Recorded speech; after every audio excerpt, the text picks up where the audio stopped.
Oi, gente, bom dia. Meu nome é Bruna e eu vou apresentar aqui um pouquinho para vocês sobre os sistemas de acasalamento e a Oreochromis niloticus, que foi o animal que eu escolhi para apresentar aqui como exemplo, né, que é a tilápia do Nilo, comumente conhecida aí como tilápia ou cará. É um peixe bem comum que acontece aqui nos rios, enfim, águas interiores aqui do Brasil. Esse aqui é o roteiro que eu vou seguir com uma breve introdução. Vou citar bem brevemente também os sistemas de acasalamento. Depois eu vou falar sobre o acasalamento da tilápia do Nilo em si, que foi o exemplo que eu escolhi. Os papéis de cada sexo e o cuidado parental. E também as características do sistema de acasalamento desses animais. E por fim vou concluir. Então vamos lá. A tilápia, né? Ela faz parte dos ciclídeos. Então, nos peixes nós conseguimos observar alguns tipos de reprodução, né? Sendo elas a bissexual, a partenogenética e a hermafrodita. Na bissexual, ocorre aquilo de precisar ter dois organismos, né? Dois seres, para poder acontecer a troca dos gametas e aí a fecundação.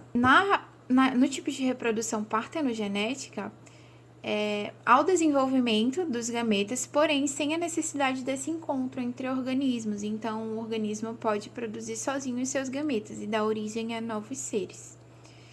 E no hermafrodita, um único exemplar, né, um único tipo de organismo produz tanto gametas que seriam masculinos quanto femininos, o que também acontece e é bem comum nos peixes. Eu botei aqui dois exemplos de peixes que são mais comumente conhecidos como peixe palhaço, que é o primeiro exemplo, e o de baixo é um quinguio, que são peixes aí utilizados no aquarismo, e os dois, eles têm tipo de fecundação externa, cuidado parental e o cuidado com a sua prole. Então, é isso. Sobre os sistemas de acasalamento, nós temos alguns aqui.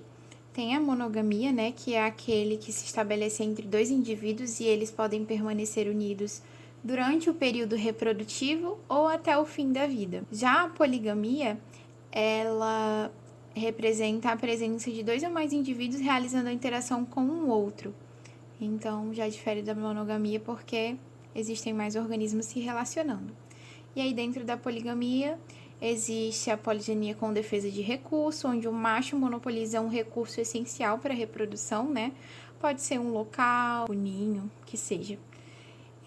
A poliginia com defesa de fêmeas, o macho controla a fêmea em si. Então, não é um recurso, ele controla a própria fêmea. A poliginia de competição, fêmeas e machos encontram-se ali unidos, né?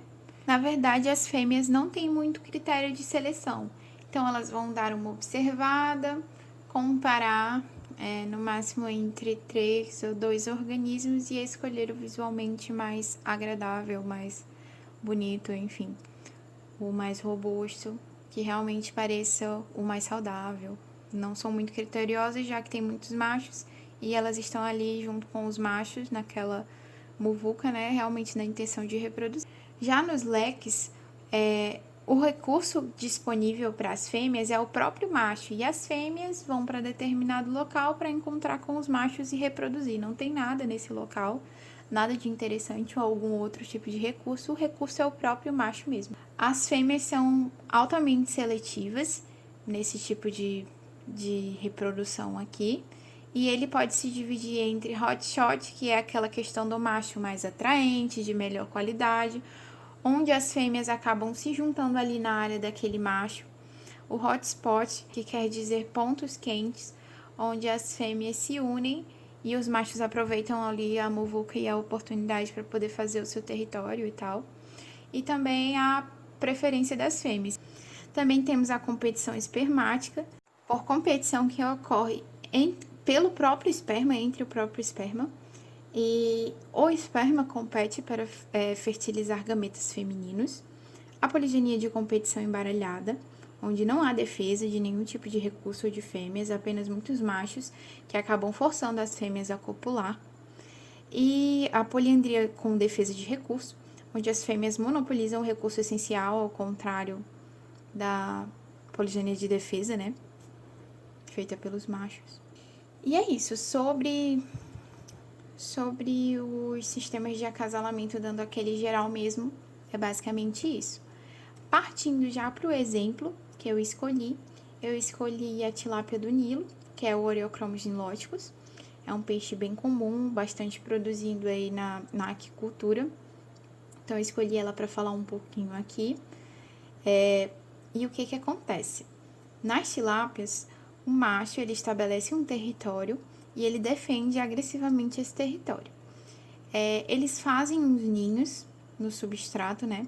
Que são como uns buracos, e eles fazem com a boca mesmo. Eles cavam o buraco com a boca e defendem aquele ninho ali, ao mesmo tempo que cortejam as fêmeas para que elas, enfim, escolham um macho mais atraente. O que acontece aqui é que as fêmeas realmente escolhem pela aparência e pela coloração. O macho, quando tá na época de reprodução, ele fica com a parte inferior dele bem avermelhada, justamente para chamar a atenção da fêmea e tal. Então, é um dos pontos fortes da tilápia, nesse momento da reprodução que a gente sabe que está acontecendo, quando o macho cria realmente essa coloração vermelha nas escamas da parte de baixo dele. E aí, depois de, enfim, escolhido o macho, a fêmea se une com ele, a fecundação é externa e a desova acontece no ninho. Após a fecundação no ninho, as fêmeas elas recolhem os ovos já fecundados e guardam na boca delas até o momento da eclosão desses ovos. Então, elas têm um grande investimento aí nesse cuidado parental para que haja um sucesso na sua prole. Elas ficam sem comer durante todo esse período. E eu botei aqui algumas imagens de como é que acontece. Ela guarda os ovos na boca e enquanto ela estiver com os ovos, ela não se alimenta. Ela aguarda a eclosão e tal. E aí, quando ocorre a eclosão, ela libera os ovos já eclodidos, né, da boca. Como eu havia dito, o cuidado parental é realizado pela fêmea logo após a fecundação e o macho fica responsável por proteger o território. Então, o cuidado parental com os ovos mesmo é feito pela fêmea, mas secundariamente pelo macho também, que defende o território onde ocorreu a fecundação e onde a fêmea está incubando os ovos. Esses animais têm fecundação externa, onde os machos e fêmeas eles se estimulam, eles ficam esbarrando um contra o outro para poder acontecer a eliminação dos gametas e a sucessiva fecundação, né, dos ovos. O cuidado parental é feito pela fêmea e ela fica com esses ovos até o momento da eclosão, como eu já havia dito. Esses indivíduos são monogâmicos. Eles escolhem um único parceiro para interagir durante todo o período reprodutivo e cuidar do ninho também. Então, é um grande investimento parental, garantindo o maior sucesso da prole. Por fim, o que podemos concluir é que realmente os machos têm essa questão de fazer o ninho e cortejar as fêmeas. As fêmeas acabam escolhendo o melhor macho de acordo com a coloração, tamanho e qualidade também. As fêmeas guardam esses ovos na boca, tendo um grande cuidado parental. E esses animais são monogâmicos, né? Eles se relacionam com apenas um indivíduo. O que acontece aqui é que os machos e as fêmeas, eles estão no mesmo local. Então, os machos fazem a realização lá do ninho, né? Daquele ninho. Toda a questão da coloração, do tamanho, da robustez do macho, para que a fêmea possa escolhê-lo como o melhor macho para dar continuidade aí à prole. E após escolhido o macho, todo o processo prossegue. Bom, aqui nós temos um pequeno videozinho de como é que acontece esse momento da desova e a tilápia guardando os ovos na boca dela. Então, é isso.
Então é isso, gente. Muito obrigada pela atenção.